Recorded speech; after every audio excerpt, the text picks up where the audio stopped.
Majelis Ulama Indonesia melalui Wakil Sekjen Ihsan Abdullah mengkritik rencana Kementerian Keuangan yang mempertimbangkan pemungutan pajak terhadap judi online. Menurut Ihsan, rencana tersebut tidak hanya tidak pantas, tetapi juga bisa diartikan sebagai upaya legalisasi judi online. Rencana ini bertentangan dengan nilai-nilai Islam dan kepentingan masyarakat. Apakah judi online sudah berkembang pesat dan negara gagal mencegahnya? Apakah dengan adanya pajak, pertumbuhan industri tersebut justru akan semakin melesat?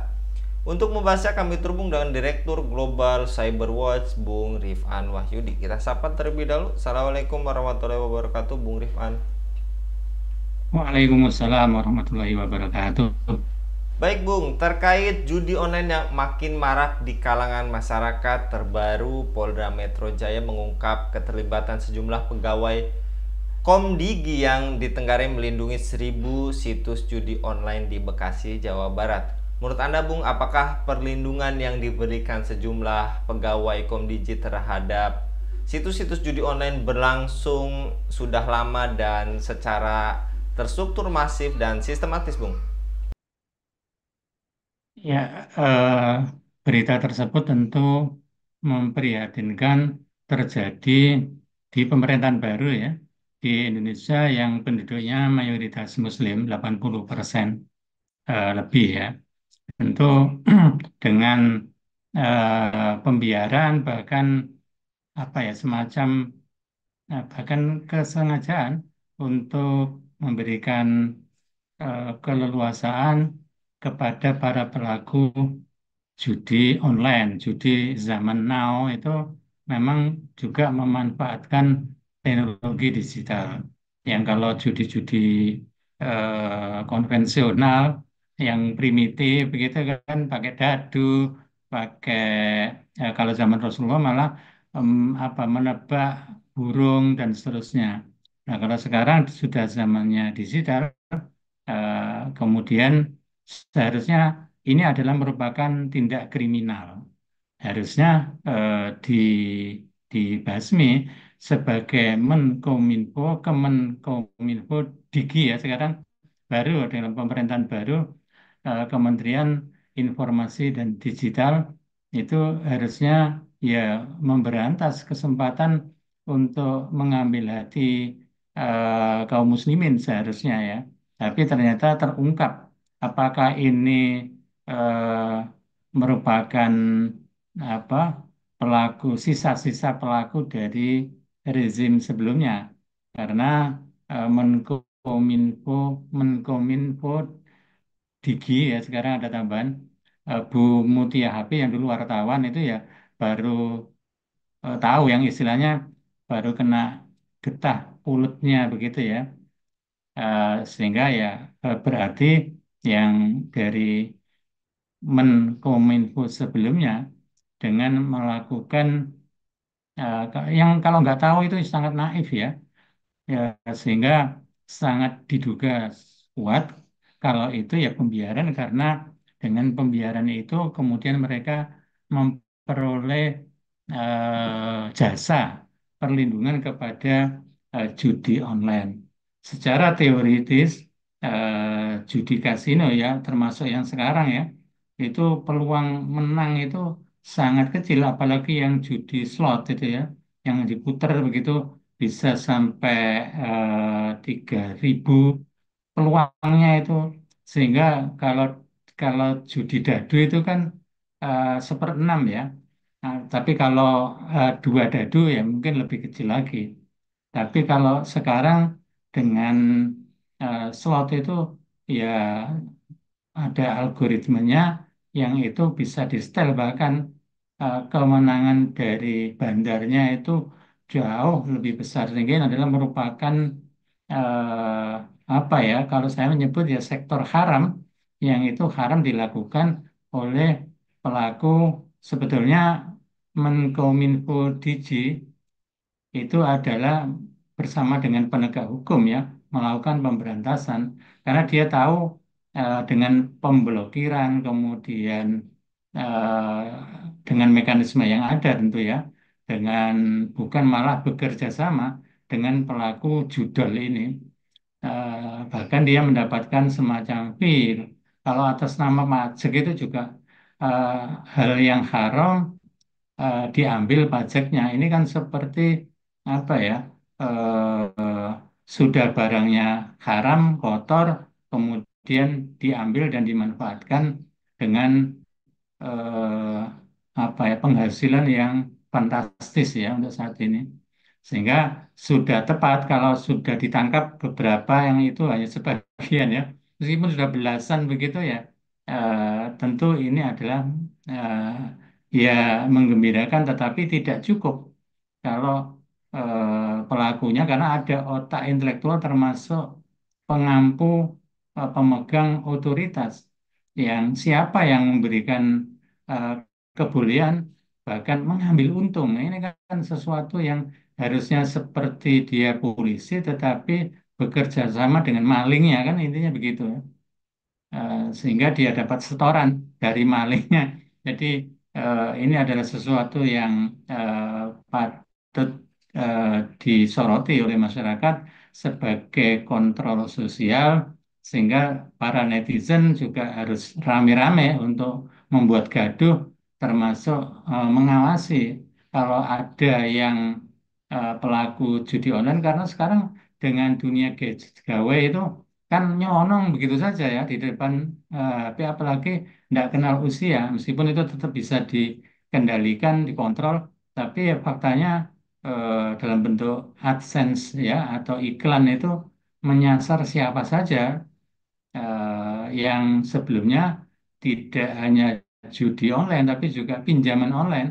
Jadi judi online pelakunya itu untuk mengharapkan yang ini adalah ilusi, angan-angan, panjang angan-angan, kemudian untuk nomboknya itu juga dari pinjaman online yang eh, menggunakan riba ya, sehingga sudah jatuh ke timpa tangga karena menabrak hal-hal yang haram yang dibatasi oleh syariat Islam. Sehingga tentu ini adalah PR kita semua, para pendakwa itu juga harus menyentuh mereka, termasuk tadi di kalangan para pelaku penjudi online yang ini sudah menggejala demikian rupa, sudah tembus angka triliunan ya. Kalau dari segi jumlah itu pelakunya 4 juta, dan tiap tahun itu omsetnya itu terus bertambah ya. Sudah triliunan, atau pertama tahun 2021 itu 60 miliar dolar, kalau didolarkan itu kali 15.000, sudah triliunan ya. Kemudian meningkat tahun 2022, 2023 yang kemarin itu juga sudah setiap tahun meningkat, ada yang 10%, ada yang 14%. Nah ini kalau kemudian dianggap sesuatu yang menguntungkan, kemudian ditarik pajaknya, ini juga keliru. Kalau tadi kan setoran ya, bukan pajak tapi pungutan liar. Tapi kalau toh pun ada wacana juga untuk menarik pajaknya, ini juga itu tadi sudah mengambil air semacam air comberan begitu dari hasil yang kotor, harusnya diberantas, selokannya itu harus ditutup begitu, tapi justru eh, digunakan bahkan untuk pembangunan. Ini kan eh, ya akan tidak berkah ya. Makanya kemudian selain bocor dengan pungutan liar dari pelaku, eh, dari Kemenkominfo Digi itu, harusnya dia memberikan laporan kepada penegak hukum, kepada kepolisian untuk mengusut, menangkap, dan kemudian disampaikan ke pengadilan untuk diadili dan dihukum dengan efek jera begitu. Termasuk publik, pendidikan itu juga mengingatkan kembali kalau aktivitas judi ya, dalam pandangan agama manapun itu ya haram begitu. Nah, kalau pajak mengambil dari sesuatu dari sektor haram, ini kan juga ya selain tidak berkah, ini kan sesuai dengan prinsip dari negara yang berbasis sekulerisme ya. Asalkan untung begitu, meskipun sektor haram juga diembat gitu. Padahal kalau dalam Islam eh, parameter perilaku perbuatan itu adalah terikat kepada hukum syara, halal dan haram. Seharusnya begitu. Demikian, Mas Anggi. Baik, dan apakah artinya pemerintah akan memilih untuk mengatur dan memungut pajak dari aktivitas yang tadi juga Bung Rifan singgung, merusak moral dan sosial masyarakat daripada memberantas secara keseluruhan, Bung? Ya, kalau sudah menggejala, memang zamannya seperti itu, tapi jangan mau kalah, jangan sampai maling itu lebih pinter dari polisinya, begitu. Sehingga kalau tadi ada wacana untuk pemungutan pajak dari judi online, karena omsetnya memang besar, sehingga kalau dipajaki katakanlah sekarang berapa persen ya, kalau PPN sekarang juga dinaikkan 12% karena memang negara sedang defisit ya, dengan termasuk terbebani dengan program-program yang merupakan program kampanye kemarin, ditambah dengan warisan rezim sebelumnya, sampai utangnya 8.000 triliun, padahal anggaran APBN itu dirancang maksimal 3.000 triliun. Kalau jatuh tempo itu juga 1.000 triliun, itu dari mana? Itu pusing ya. Pemerintah seharusnya bukan kemudian menghalalkan sesuatu yang haram, tetapi harusnya harus kreatif begitu ya. Kalau sekarang ada Kementerian Perekonomian Kreatif itu ya harus digenjot begitu. Karena kalau dibandingkan dengan Korea Selatan dan Amerika Serikat sebagai pusat Hollywood begitu ya, Indonesia masih nomor 3 ya untuk industri kreatif. Karena dari segi budaya juga luar biasa, dari segi kuliner itu ya. Kalau keindahan alam itu juga kalau dieksplor itu ya tentu menang begitu kalau dibandingkan dengan Korea Selatan. Kemudian kalau eh, Amerika Serikat dengan industri Hollywood yang kemarin terbongkar ya dengan PDD kemarin, itu seharusnya ya betapa rusaknya dunia hiburan, dunia kreatif yang ada di Amerika Serikat. Meskipun sekarang yang kemarin sudah diklaim ya kemenangan Partai Republik, Donald Trump jadi presiden kembali, itu ya nggak ngaruh terhadap termasuk kebijakan untuk apa sektor kreatif. Harusnya itu yang dikembangkan. Jadi sektor kreatif yang berbasis baik itu keindahan alam, kalau Indonesia kan luar biasa, keindahan gunung, pantai, termasuk dari budaya, di samping dengan kreativitas anak muda, para netizen, para YouTuber, kemudian dengan memproduksi konten-konten kreatif itu jauh lebih menyehatkan begitu bagi masyarakat, bukan mengambil palakan ya, memalak dari sesuatu yang diharamkan. Memang kalau dalam Islam ya miqyasul amalnya, parameter perbuatan itu ya dari halal dan haram. Kalau haram ya sudah close begitu ya. Dan kita meyakini bahwa kalau itu dijauhi ya tentu akan memberikan keberkahan. Kalau sebaliknya sektor haram itu dihidupkan, baik dari prostitusi, kemudian pencucian uang dari uang hasil korupsi, ini kan juga marak juga itu, dan itu lebih skalanya lebih besar, lebih masif begitu ya. Pelakunya juga kemarin malah diangkat sebagai salah satu eh, bagian dari kabinet baru. Yang ini harus bersih-bersih karena tidak mungkin kalau eh, sebagian dari warisan rezim sebelumnya yang tidak bersih amat, harusnya ditampilkan eh, tokoh-tokoh figur yang benar-benar relatif bersih ya, bukan seperti yang kemarin ada beberapa yang para netizen kan juga dengan anonymous, nama yang tidak dikenal sudah membelejeti ya pribadi orang, eh, ya Kemenkominfo yang sebelumnya, yang sekarang juga menjadi apa, Menteri Koperasi misalnya, itu yang sudah nyata-nyata begitu masih dipakai, termasuk kalau ada usulan dari Pak Anggito Abimanyu ya, wakil Kementerian Keuangan, itu yang mengusulkan supaya pajak itu juga dikenakan kepada pelaku judi online. Nah, itu berarti kan logika sungsang itu ya. Padahal dia dulu sebetulnya sebelumnya kan pernah menjabat di Kemenak ya, Kemenak urusan haji. Nah itu berarti ya nggak ngefek, berarti tidak menunjukkan eh, kualifikasi seorang yang sudah berkecimpung di kementerian yang religius begitu ya. Justru sekarang ya kembali sekuler begitu ya. Yang ini harusnya menjadi komitmen pemerintahan baru untuk menegakkan yaitu tadi untuk kebersihan eh, dari hal-hal yang diharamkan oleh Allah Subhanahu wa taala.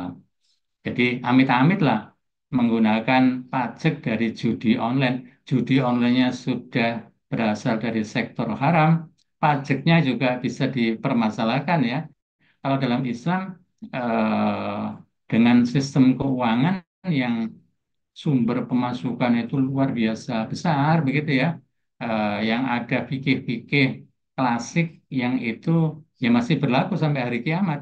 Itu kenapa tidak dilirik sebagai salah satu sumber Baitul Mal ya kalau kita berbicara institusinya ya berarti Baitul Mal ada baik khoros, kemudian yang kedua milki amah dan ketiga zakat. Ya, terutama yang kedua itu ada uang besar di situ sehingga untuk menyusun anggaran yang tidak hanya 8.000 triliun ya, bisa beberapa kali lipat itu akan bisa terpenuhi karena milkiah amah kepemilikan umum itu sebagai solusi pemerintahan baru Pak Prabowo itu ya yang mungkin hanya semangat saja tanpa ilmu meskipun sudah Prabowonomik gitu ya diantaranya prinsip ekonomi yang coba ditegakkan tapi kalau dari sektor haram itu masih diembat termasuk pajak itu harusnya tidak perlu lagi sekarang malah mencekik rakyat 80% lebih masyarakat dibebani dengan pajak ini itu yang lewat pusat belum lagi yang pajak daerah itu luar biasa ini adalah negara yang diatur berdasarkan sekularisme yang itu nyuntuh dari negara yang ya negara yang berbasis kapitalisme mulai dari negara-negara Eropa dan Amerika Serikat itu ternyata juga sekarang posisinya inflasi dunia merata begitu ya. Inggris juga sempat terpuruk ya itu tidak bisa dijadikan contoh kenapa tidak melirik Islam itu sehingga milki amal itu mulai dari tambang hasil hutan hasil laut itu semuanya bisa dimasukkan dalam perbendaan negara sebagai pengelola karena itu adalah milki amal tetap milik rakyat sehingga dikelola oleh negara yang kemudian dibagi-bagi untuk sebesar-besar kemakmuran rakyat dari tambang emas saja menurut Faisal Basri yang almarhum kemarin itu kalau dari pengelolaan emas secara benar negara bisa membagi kepada seluruh warga negara di Indonesia baik muslim maupun non muslim sekitar 180 juta, 280 juta ya 230 juta itu masing-masing dapat 20 juta rupiah itu per bulan itu kan luar biasa. Itu dari emasnya saja yang sudah dirampok oleh PT Freeport McMoran ya. Belum lagi dari nikelnya yang sudah dirampok Cina, kemudian timah juga begitu yang dikorupsi sampai ratusan triliun itu ya. Ini jadi bancaan orang-orang swasta, swasta asing yang harusnya tidak boleh terjadi. Negara sedang lemah tapi kemudian di korupsi secara besar-besaran, ugal-ugalan, dan ada pembiaran karena rezim kemarin itu berkepentingan untuk hanya tahu kemudian dijadikan alat sandera begitu supaya nurut dan seterusnya. Sehingga sekali lagi kalau ide wacana memungut pajak dari judi online itu sudah kesalahan kuadrat begitu ya. Sudah judinya itu haram, kemudian dipungut pajaknya yang harusnya tidak terjadi jika menggunakan sistem keuangan Islam. Sehingga eh, seruan kita ya untuk kembali kepada Islam. Demikian, Mas Ahid. Baik, Masya Allah Bung Rifan, jadi wacana adanya pemungutan pajak ini adalah yang tadi disampaikan ini eh, sungsang gitu ya, kebijakan sungsang dan Bila pemerintah ingin mendapatkan penghasilan tambahan, yaitu tadi yang disampaikan Bung Rifan, melirik atau merujuk kepada sistem Islam dalam mengelola sumber daya alam. Jangan sampai saat ini saking sudah terdesaknya, tadi juga Bung Rifan sampaikan, kebutuhan pendanaan negara, semuanya serba dipajaki. Jazakallah sekali lagi Bung Rifan, mudah-mudahan Bung Rifan senantiasa dilindungi oleh Allah Subhanahu wa taala dalam setiap aktivitasnya. Demikian pemirsa Ilava News, dukung dengan subscribe, share, dan like. Semoga menjadi kebaikan bagi kita semua di dunia dan di akhirat. Saya Anggi Suara undur diri. Assalamualaikum warahmatullahi wabarakatuh.